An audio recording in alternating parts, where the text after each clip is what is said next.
Dans cet épisode de Love Hacks, on parle de ce sentiment si fréquent de ne pas se sentir assez attirant pour attirer quelqu'un d'autre.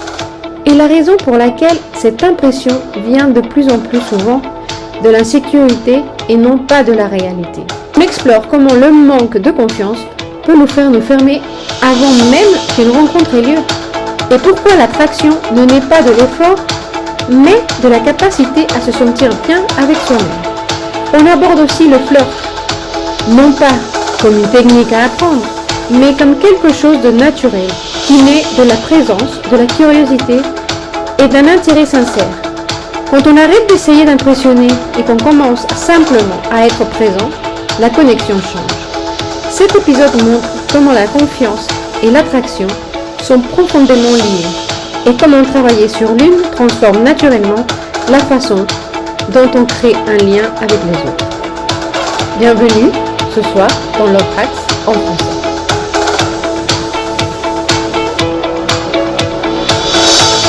Salut et bonsoir à tous, ici c'est Maïkaïla et aujourd'hui dans Love Hacks en français, nous allons parler de quelque chose que nous avons tous passé, je pense, ou vécu dans notre vie. Quand on est dans ce moment dans notre vie, dans l'insécurité, tantôt physique comme émotionnelle, est là, et on ne sait pas trop quoi faire avec, puisqu'on se sent vraiment pas sûr, vraiment pas attirant, on ne sait pas du tout comment faire une relation entre notre bien-être et cette sensation de ne pas être bien dans notre peau, et comment cette sensation peut aussi être notre ennemi au moment de vouloir avoir une nouvelle relation avec cette personne qu'on aime bien, cette personne qui nous attire, et qu'on a l'impression que cette personne, elle nous regarde même pas parce que on n'est vraiment pas attirant et on se trouve pas bien émotionnellement parlant ou physiquement parlant. L'insécurité physique n'est pas seulement une question d'apparence, faut bien être clair de ce côté-là. C'est aussi la manière dont on habite son corps, puisque c'est la manière où c'est le reflet qu'on donne aux autres de nous-mêmes. Et donc les gens vont nous apercevoir lorsque nous ne sentons pas très bien dans notre peau, et les personnes elles vont s'apercevoir puisque on se tient d'une manière totalement différente que lorsqu'on se sent bien dans sa peau. Quand nous sommes bien dans notre peau, on n'a pas peur des regards, on n'a pas peur des gens qui passent, on n'a pas peur de ce qu'on va dire, on n'a pas peur de se tromper. Et c'est justement ce qui nous arrive lorsque nous avons cette sensation de pas être assez, de pas être attirant, de pas attirer les regards. Lorsque quelqu'un ne se sent pas bien dans son corps physiquement, qu'est-ce qu'il fait? Il se cache. Il évite les regards. Il se tient de manière différente. Il parle moins ou peut-être il parle trop vite.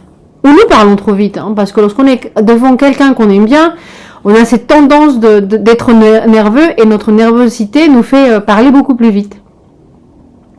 Et ce n'est pas que la personne n'est pas attirante ou qu'on ne soit pas attirant, c'est qu'on voit inconsciemment un message de retrait.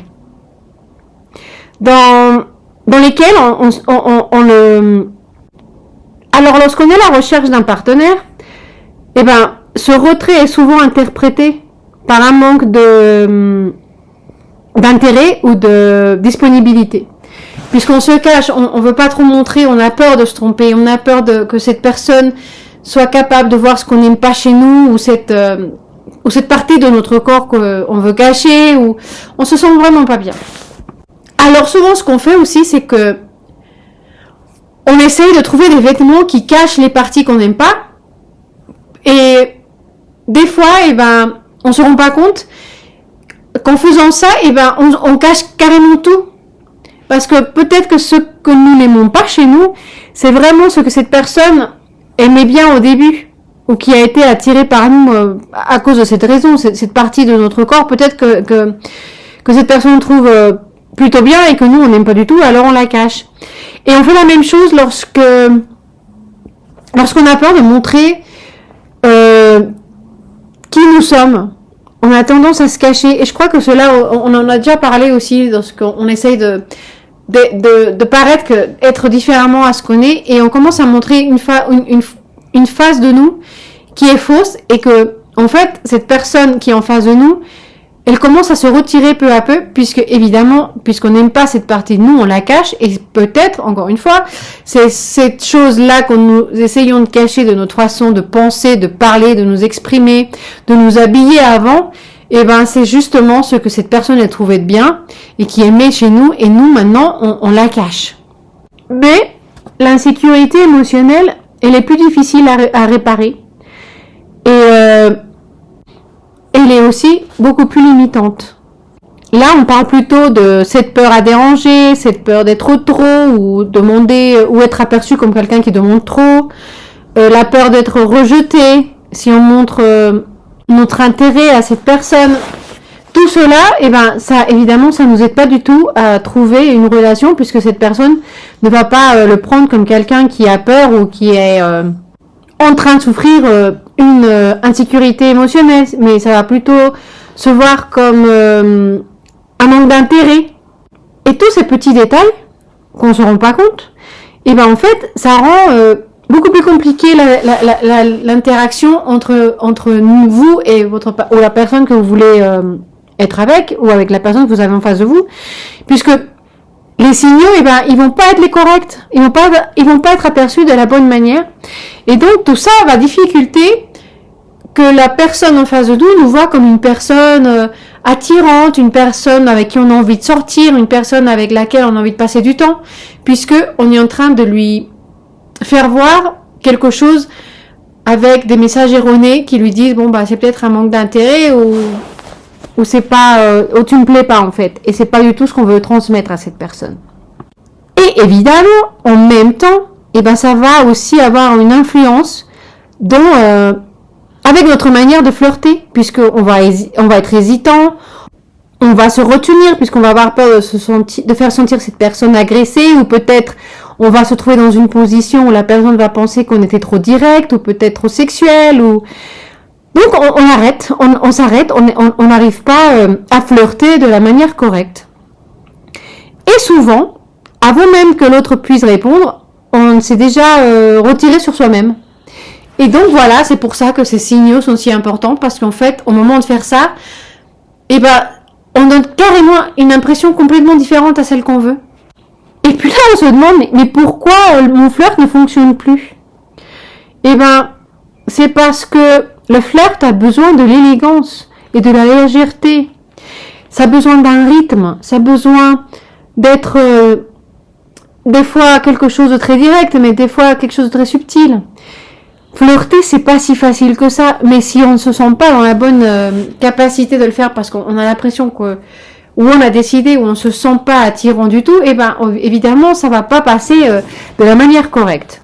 Mais pourquoi? Eh ben parce que quand on commence à se sentir avec cette tension d'insécurité, eh ben le flirt devient comme une performance et on commence à disparaître complètement. C'est plus du tout naturel. Et pour flirter d'une manière correcte, bah, il faut que ça soit le plus naturel possible. Il faut pas que ça soit comme une pièce de théâtre où on a fait des répétitions, plusieurs répétitions, une répétition et une autre répétition. On connaît notre texte par cœur, on connaît nos mouvements par cœur. Et là, c'est tout à fait ce qu'on fait en fait. On essaye d'avoir l'air hyper confident et en fait, c'est pas du tout ça. Ça devient la personne en face de nous, elle est capable de voir que c'est quelque chose qui est c'est que c'est une performance, que c'est pas quelque chose de naturel, et puis ça passe pas comme quelque chose de vrai, mais plutôt quelque chose qui a été répété plusieurs fois. Et apparemment, même si on essaye de bien faire et même si on veut être choisi, plus on se tient à notre performance, et ben moins en fait on est présent à ce moment-là. Et c'est pour ça qu'on a cette sensation que la personne en face de nous, eh ben, elle est absente, que cette personne en face de nous ne sait pas trop quoi nous dire, puisque en fait, on n'est pas du tout naturel. Et le problème ici, en fait, c'est que notre insécurité, eh ben, elle est en train d'affecter l'attraction qu'on peut avoir avec l'autre personne, ou construire avec l'autre personne. Et donc, on sent que l'échec, eh ben, il est juste en face de nous parce qu'on voit aucune réaction positive avec cette personne. Et donc, ça devient un cercle vicieux, comme d'habitude. Et en fait, ce cercle vicieux, nous rend plus de doutes en nous-mêmes. On se sent moins osé puisqu'on ne voit pas la réaction qu'on cherche. On ose moins dans toutes les situations possibles. On ne veut pas se tromper, on ne veut pas dire la mauvaise chose, on ne veut pas bouger de la manière différente, on ne veut pas dire quelque chose qui soit interprété d'une mauvaise façon. Et donc, tout ce qu'on essaye de faire, c'est l'échec total. Et donc, on doit trouver cette façon, on doit apprendre, ou on doit même dire, même si je ne me sens pas sûre de moi, je dois être capable d'être suffisamment fort pour arriver à surmonter cette sensation de ne pas être assez, et apprendre, encore une fois, à flirter, à avoir du charme, à attirer l'attention de la personne qu'on a en face. Et là, c'est pas perdu, il suffit juste de faire quelques petites choses pour les ajuster et arriver à ce moment-là. Parce qu'en fait, il faut être honnête. Lorsque nous allons avoir un date avec quelqu'un, on se met toujours sur notre 31. Pourquoi ? Parce qu'on sait qu'on va se sentir mieux. On sait que ces habits-là vont nous faire sentir beaucoup mieux. C'est pour ça que les filles, elles se maquillent. C'est pour ça qu'elles se coiffent. C'est pour ça qu'elles mettent des talons aiguilles. Quelquefois, c'est pour ça qu'elles mettent des petites robes. Ou elles mettent un chemisier qui est un peu sexy. Des choses comme ça. Et les mecs, normalement, ils viennent pas en jogging. Ils s'habillent, ils sentent bon, ils ont pris des douches. On voit qu'ils ont fait des efforts. Pourquoi ? Parce que ça nous fait sentir beaucoup plus attractifs, beaucoup plus attirant, beaucoup plus charmeur, beaucoup plus charismatique. Et c'est ça qu'on veut. Mais lorsqu'on arrive en face de cette personne, c'est là où toute l'insécurité arrive. Alors moi, ce que je vous dis, quand vous vous sentez comme ça, surtout n'allez pas du tout à un dîner, parce que lorsqu'on est en face de l'autre, cette insécurité, elle devient de plus en plus forte. Alors moi, ce que je vous conseille, c'est de faire des activités dans lesquelles vous n'êtes pas assis face à face, où vous pouvez peut-être marcher, vous pouvez aller chercher une glace, et peut-être après, dans la journée, si vous donnez rendez-vous, excusez-moi, quelque part, donnez-vous un rendez-vous plus tôt. Comme ça, si ça passe bien, vous pouvez continuer avec un dîner, et peut-être que là, vous allez être beaucoup plus à l'aise parce que vous avez déjà fait une connexion avec cette personne, parce que vous n'étiez pas assis face à face, et peut-être que vous êtes parti dans un parc, vous avez fait une activité, vous êtes parti dans ces chambres où il faut s'échapper et où il faut être vraiment connecté l'un à l'autre pour essayer de communiquer, de trouver la réponse qui va vous faire sortir de cette chambre. Il y a beaucoup d'activités qui peuvent vous aider à vous sentir beaucoup mieux dans votre peau, où vous n'êtes pas assis face à face en train de voir la personne et analyser comment elle se voit, comment elle a mangé, si elle a bien pris la fourchette ou pas. Parce que ça devient de plus en plus dur et l'insécurité, elle grandit de plus en plus lorsque nous nous sentons observés par l'autre personne. Vous cherchez des conversations vraies sur l'amour, les relations et tout ce qu'on n'ose pas dire. Écoutez Love Hacks, un podcast sincère et sans filtre. Disponible en français, anglais, espagnol et portugais. Retrouvez-le sur votre plateforme de podcast préférée. Et comme vous n'êtes pas en train de vous sentir observé ni rien du tout, c'est vachement plus simple de faire des petites remarques ou petites phrases qui montrent que vous savez être, que vous allez flirter. Par exemple, vous pouvez lui dire, si vous êtes dans une chambre pareille, où vous êtes en train de chercher des indices pour pouvoir sortir et vous échapper de la chambre, vous pouvez lui dire un petit commentaire, par exemple. J'avoue que t'as l'air sexy quand tu réfléchis. Ça te donne un petit air intellectuel, un petit air mystérieux, que j'avoue, c'est assez sexy quand je te vois dans cette position. Je trouve que, plutôt craquant. Et là, vous partez et vous commencez à parler d'autre chose. Vous laissez ce petit commentaire dans l'air. Et cette personne, elle va même pas avoir le temps de vous répondre parce que vous avez déjà changé de sujet. Vous l'avez juste jeté comme ça. Et cette personne, ça va lui rester dans la tête, mais essayez de penser que ce petit commentaire, c'est pas quelque chose que vous avez dit pour cette personne, mais comme si c'était une pensée que vous avez eue et que vous avez dit tout haut, pour vous. Quelque chose que vous avez dit juste comme ça. Comme lorsque on se demande, est-ce que j'ai pensé ce que je viens de dire ou est-ce que j'ai vraiment dit ce que je pensais?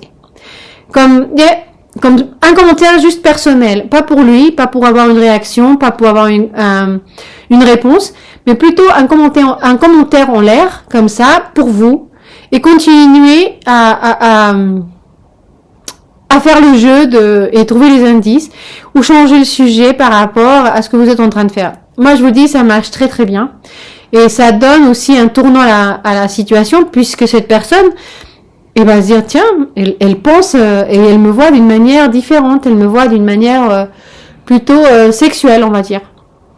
Et il y a plusieurs façons de flirter. Ça ne veut pas toujours avoir une connotation sexuelle. Ça peut avoir plusieurs situations ou connotations différentes.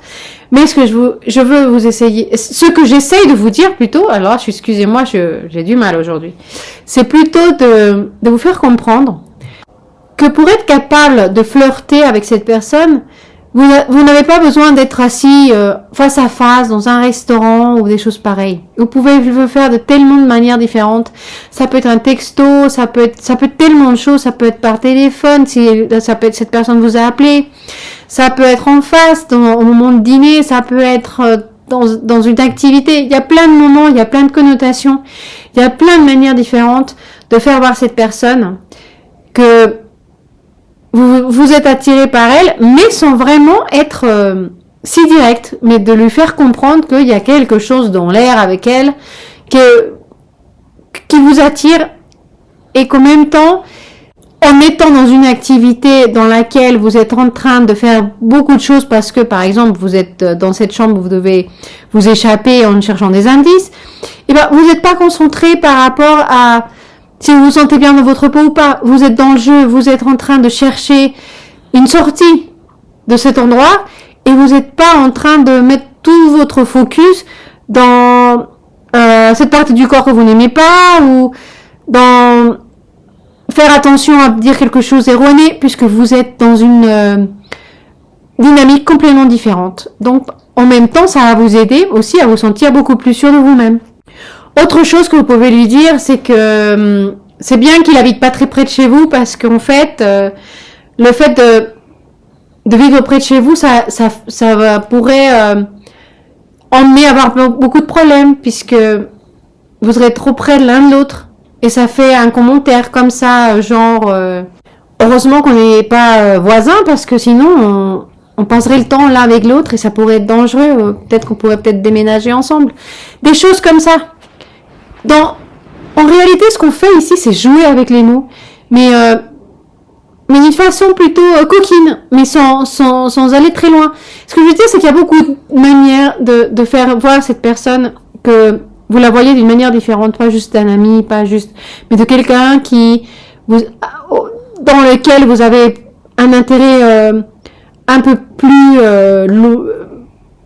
intéressant qu'une amitié, quoi, qui veut quelque chose de plus qu'une simple amitié.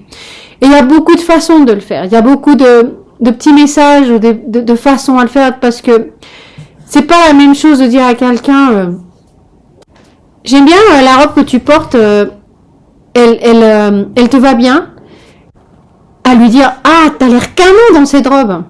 Tout de suite l'intention est différente. Le mot canon lui donne une intonation différente à la phrase et donc ça lui donne déjà une intonation plus sexy, quoi, plus coquine pour le dire d'une certaine manière. Et en fait, en jouant avec les mots, ça peut changer toute la relation ou toute la dynamique de la relation avec la personne que vous avez en face, parce que ça peut créer de l'attraction, ça peut être aussi, ça peut créer un instant de connexion, ça peut créer des moments assez drôles et qui vont vous faire un peu plus complices à chaque fois. Et lorsque vous faites ce genre de réflexion juste comme ça en l'air et que vous continuez de parler d'autre chose, cette personne elle est prise à l'imprévu. Elle ne sait pas à quoi répondre. Et donc, vous pouvez continuer comme si de rien n'était, comme si vous avez rien dit. Et ça devient un petit jeu assez coquin et assez sympa pour l'autre personne et pour vous-même aussi. Mais qu'est-ce qui se passe lorsque vous avez toujours cette sensation de choses que vous n'aimez pas dans votre corps ou des sensations que vous savez pas comment gérer? Et par exemple, moi, ce que je peux vous dire, c'est que moi, par exemple, j'ai toujours eu, en étant adolescente, cette sensation d'avoir des jambes super longues. Même quand j'allais à la piscine, j'avais pas envie de me mettre en maillot de bain parce que je disais, mais il y a que mes jambes qu'on me voit, quoi. Je sais pas comment faire pour les cacher. Et je trouvais toujours une façon ou une autre de me cacher les jambes. Et j'aimais pas être en robe, j'aimais pas mettre des jupes. Et si je les mettais, c'était des robes ou des jupes très longues. Et donc, j'aimais bien avoir des pantalons. Mais le problème avec les pantalons aussi, c'est que souvent, les pantalons étaient trop courts pour moi. J'arrivais pas à trouver un pantalon suffisamment long pour que mon pantalon arrive à la cheville et j'avais comme ça l'impression que mes jambes allaient être cachées. Mais en fait, non, pas du tout. La longueur était toujours la même. La longueur n'allait pas du tout changer par rapport aux vêtements que je portais, puisque de toute façon, mes jambes étaient longues, elles sont toujours aussi longues, elles n'ont pas changé. Donc, ce que je veux dire par là, c'est que en étant adolescente, c'était quelque chose qui me causait vraiment beaucoup de problèmes. Mais en grandissant, je me suis aperçue que mes problèmes, c'était plus du tout le problème. Mais il y avait autre chose qui venait attirer mon attention et qui devenait mon problème. Et après, cette chose-là, elle est partie. Et puis, soudain, c'est autre chose qui est arrivée et qui était la cause du problème. Et donc, j'avais toujours quelque chose qui me rendait d'être mal à l'aise avec moi-même. Et ce que je veux dire, c'est que même vous, je suis sûre que vous n'avez pas du tout la même sensation d'insécurité par rapport à votre adolescence. Donc, ce que je veux dire, c'est que ça va toujours changer. Il y a toujours quelque chose qui ne va pas nous plaire chez nous. Et on doit chercher un exemple de personnes qui ont peut-être la même situation que nous, qui n'aiment pas la même chose ou qui ont les mêmes problèmes à accepter cette situation-là, soit de sa façon d'agir, soit de son corps, soit n'importe.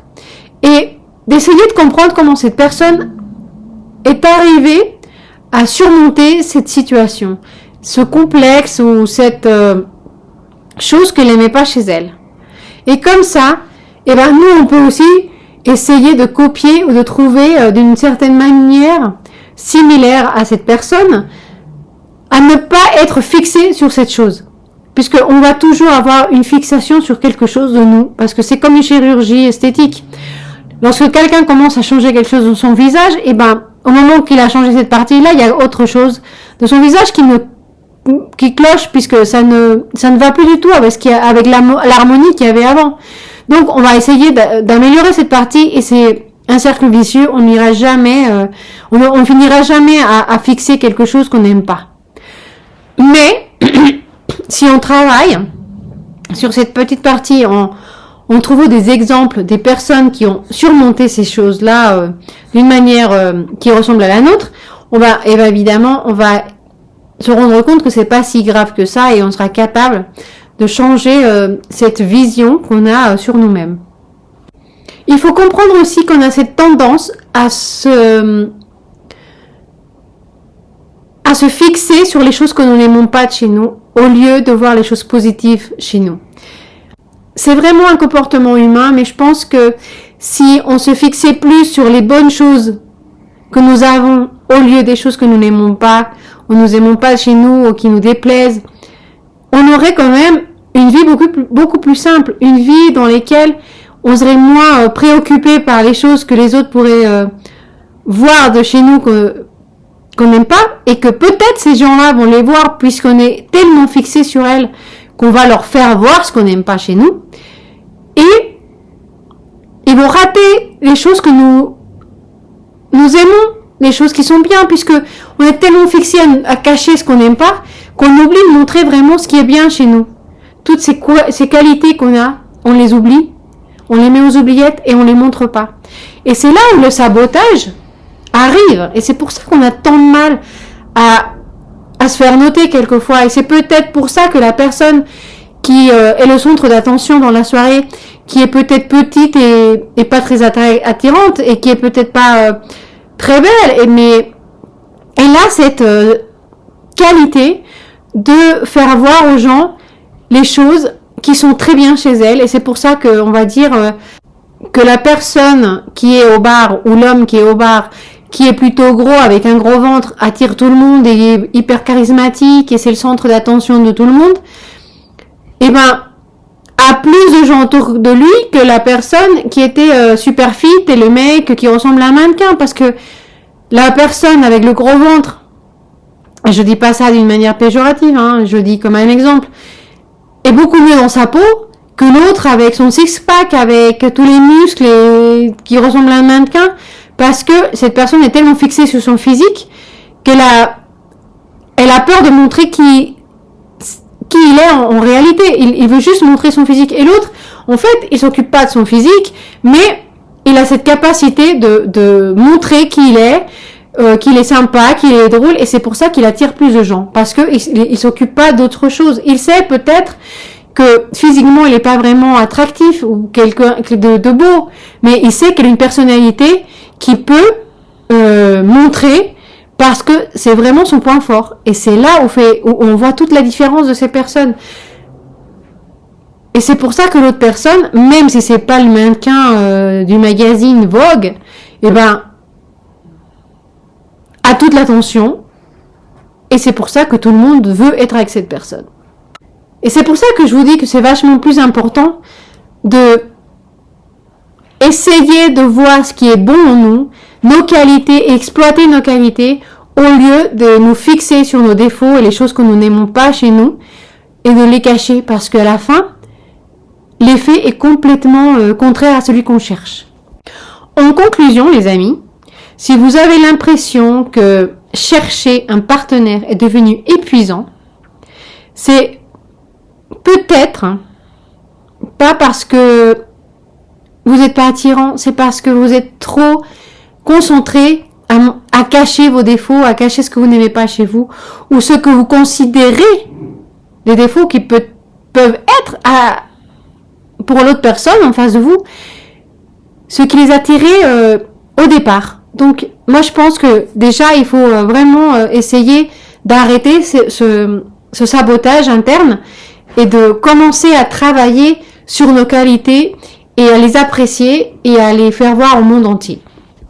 Il faut que les choses positives soient celles qui prennent plus de place dans nos vies.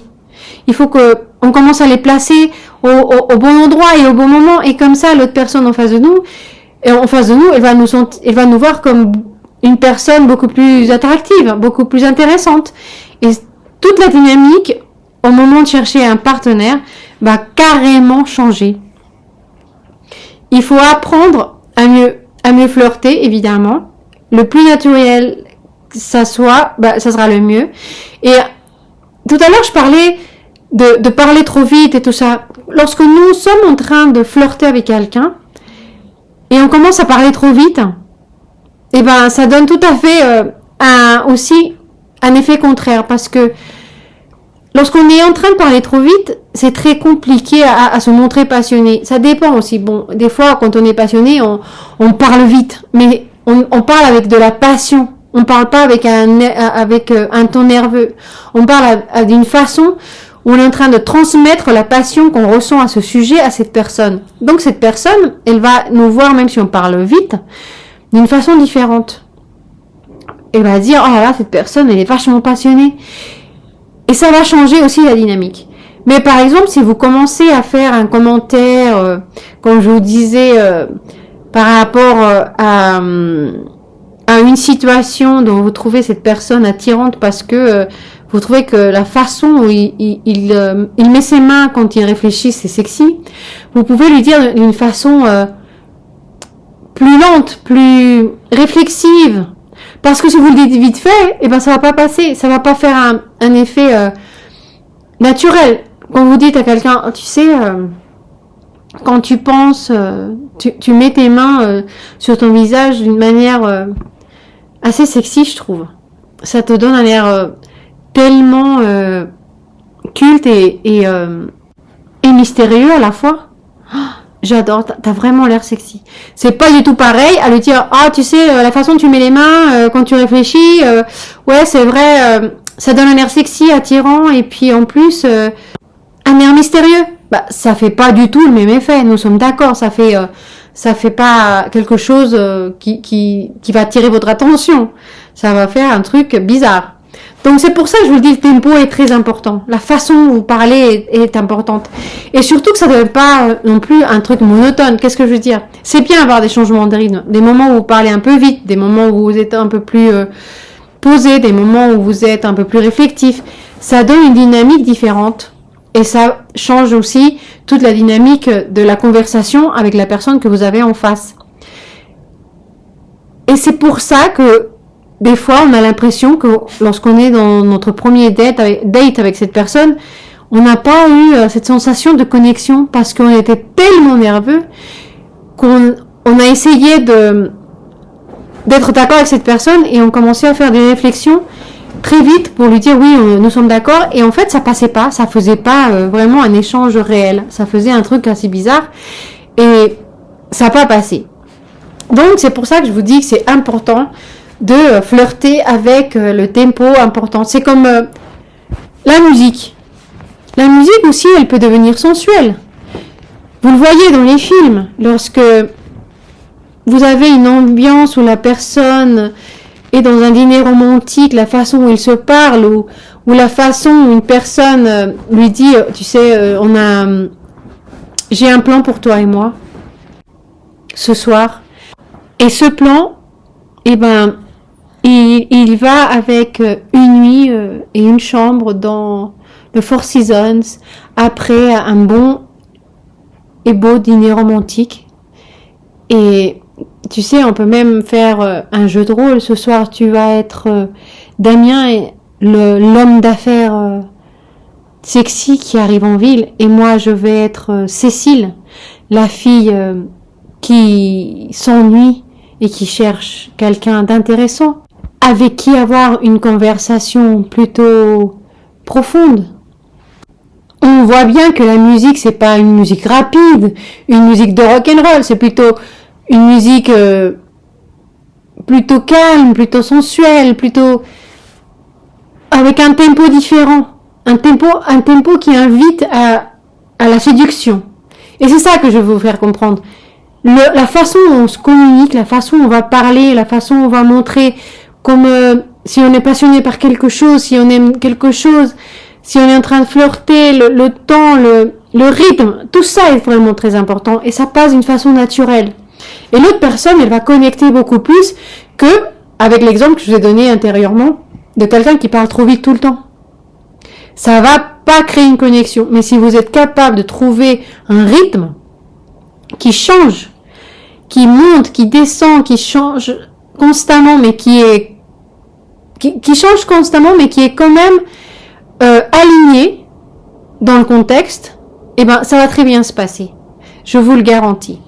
Donc, rappelez-vous que le travail en soi pour arriver et apprendre à flirter et avoir un date qui arrive quelque part, qui donne cette sensation de connexion, où on peut se rendre compte que, ouais, on a eu une super soirée, on a connecté, on a passé un super bon moment ensemble, ne vient pas de l'autre, ça devient de nous-mêmes. C'est de la façon dont on se communique. On ne peut pas attendre que l'autre fasse tout le boulot. On doit répondre aussi à la façon dont cette personne nous appelle, ou nous dit, ou nous parle, ou nous raconte quelque chose. On ne doit pas devenir quelqu'un d'autre pour être attirant. On doit travailler dans nos qualités, dans les choses qui marchent dans nous, dans les choses qu'on sait qui sont les bonnes, les choses qu'on sait que, en général, nous font être un qui sort du lot, pas celui qui est toujours dans le lot. Si vous êtes capable de comprendre ce qui vous empêche de changer et de devenir une personne qui se fixe plus sur ses qualités que sur les défauts, travaillez sur ces défauts. Travaillez sur le fait de comment certaines personnes que vous connaissiez et qui étaient dans la position que vous êtes aujourd'hui et que maintenant elles sont dans une position complètement différente, où elles ont trouvé quelqu'un dans leur vie et qu'ils ont peut-être maintenant marié avec des enfants. Qu'est-ce qu'ils ont changé, qu'est-ce qu'ils ont travaillé, et parler avec elles ou essayer de comprendre ce qu'ils ont changé pour arriver au même résultat. Et j'espère que avec ce podcast, on va être capable de vous aider à gérer et à travailler vos insécurités et à trouver la personne que vous méritez, parce que on veut que ça pour vous, on ne souhaite que ça pour vous. Donc, je vais vous quitter maintenant et je vous embrasse très très fort et j'espère vous revoir la semaine prochaine. Allez, ciao!